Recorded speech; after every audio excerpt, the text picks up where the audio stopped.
अब पाकिस्तान का ये कबूलनामा सामने आ गया है, कैसे देखते हैं इसे? क्योंकि अब तक अंतर्राष्ट्रीय मंचों पर हर जगह पर पाकिस्तान झूठ बोल रहा था कि हम तो सेफ है, ऑपरेशन सिंदूर नाकाम रहा है, लेकिन अब राष्ट्रपति और साथ ही साथ विदेश मंत्री दोनों इस बात को कबूल कर रहे हैं कि नुकसान हुआ है ऑपरेशन सिंदूर के दौरान। इस पूरे बयान को दोनों के आप कैसे देखते हैं? जय हिंद पूजा जी। ये जी। बहुत ही एक अहम चीज जिस पे हम आज चर्चा कर रहे हैं।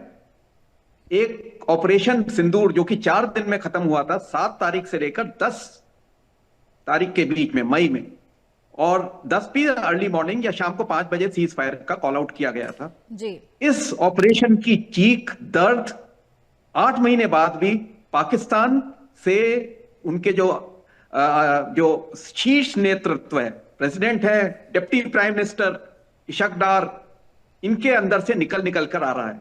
और इसका असर यह भी है कि उनके जो फील्ड मार्शल आसिफ मुनीर हैं, वो कोर कमांडर्स की जो मीटिंग लेते हैं वो भी बुलेट प्रूफ जैकेट पहनकर और बुलेट प्रूफ ग्लास के पीछे से लेते हैं।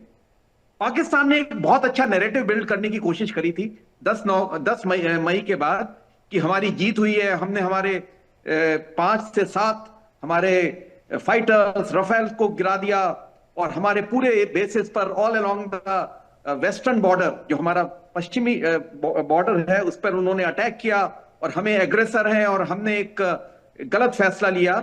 एक इस तरह का नैरेटिव दुनिया भर में बिल्ड करने की कोशिश करी, पर नैरेटिव आप कितना भी बिल्ड करें, सच्चाई देर और सवेर सामने आ जाती है। इस ऑपरेशन का दर्द खाली पाकिस्तान में नहीं, अमेरिका और यूरोप में भी हुआ, और इसका दर्द का जो रिएक्शंस हैं वो अब धीरे धीरे सबको इस साल के अंत से पहले तक सबके पास निकल निकल कर आ रहे हैं।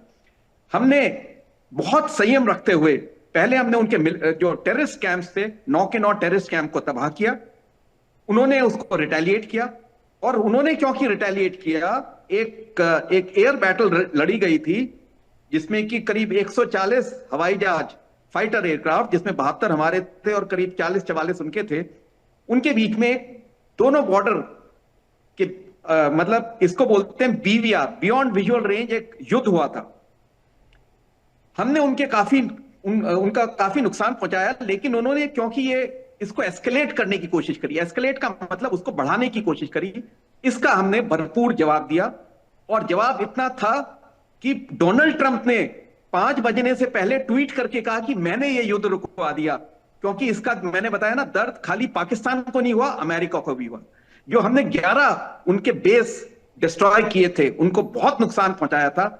उनमें सबसे अहम बेस था नूर खान बेस, जिसको पुराने टाइम में चकलाला एयर बेस के नाम से जाना जाता था। तो ये दर्द तो आप देख सकते हैं कि चाहे उनके प्रेसिडेंट हो आसिफ जरदारी, या आप उनके डिप्टी प्राइम मिनिस्टर या फॉरेन मिनिस्टर इशक डार के बातों से बार बार निकल के आ रहे हैं।